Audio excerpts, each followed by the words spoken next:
And we aren't done with islands yet, or China for that matter. The US is poking the dragon. We can give you two examples from this week. Number one is from the Philippines. It is conducting a military drill with America, their biggest ever. Now, this is an annual affair, only this time it's much bigger.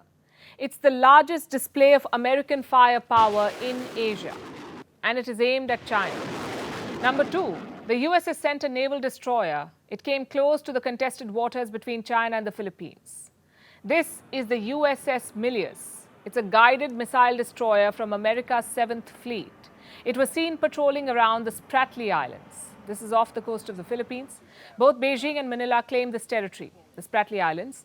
The US warship came very close to the Mischief Reef. The Mischief Reef is a coral outcrop. It is part of the Spratlys. It is claimed by the Philippines, but Beijing has been controlling it since the 1990s. And they've built a base here. The Chinese have built a base on Mischief Reef. It's a base that is protected by missiles. The Americans came within a distance of 22 kilometers from this base. China saw this as a provocation. What does the US say? It says it is only exercising the freedom of navigation. But look at the timing. Just a few days back, the US angered China over Taiwan. It hosted Taiwanese President Tsai Ing-wen. We told you about it. She met US House Speaker Kevin McCarthy in Los Angeles. China kept warning against the meeting, but America went ahead anyway. And on Saturday, this is what a US official said in Taiwan. We are doing everything we can in Congress to speed up these sales and get the weapons that you need to defend yourself. And we will provide training to your military, not for war, but for peace. You heard him. Training a military not for war, but for peace. Typical twisted American logic. They're applying it with the Philippines as well.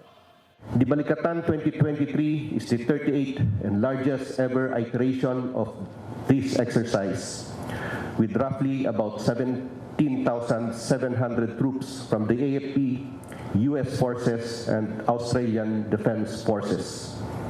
It builds interoperability, enhances capabilities, and demonstrates mutual defense of the Philippine sovereign territory, and promote peace and security in the region. Defense in the Indo-Pacific, protecting Taiwan from a potential invasion, reining in an aggressive China. These are all important geopolitical goals. But let's not kid ourselves and say all of this is for peace. These are essentially power games. A protester in the Philippines who is opposed to these drills described their purpose in a clearer manner.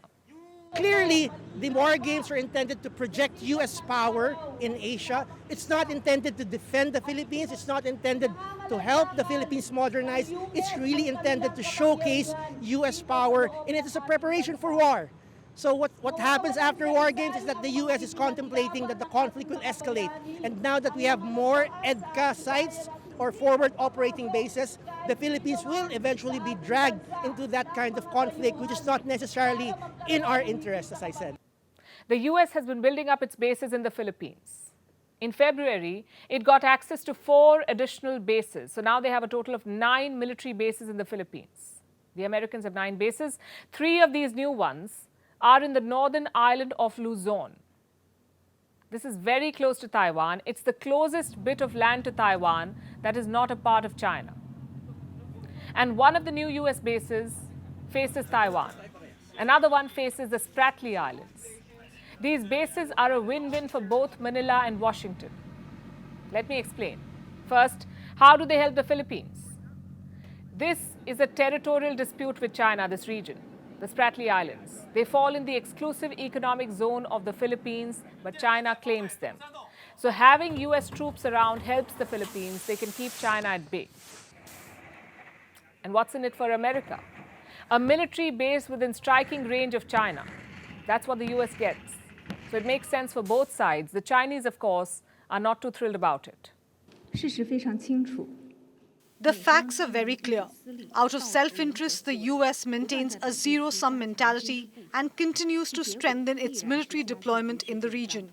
The result will inevitably be increased military tension and endangering regional peace and stability. countries in the region should think deeply about what is appropriate and what is mutually beneficial. 利于地区和平稳定的选择。 Beijing has been racking up enemies due to its aggressive posture. It is fighting neighbors to grab their land. India knows this. So do Japan, the Philippines, and Vietnam. And the US is taking advantage of these tensions. It is forming a ring of bases to hem China in. America is making allies, conducting drills, and flexing its naval muscle around Beijing's turf. Why? Because the US views China as the greatest threat to its world power status. It wants to limit China's influence. And why are China's neighbors going along with America's power projection? Because China is a regional bully. And some Asian nations think standing with a bigger bully is the best solution to keep the dragon in check.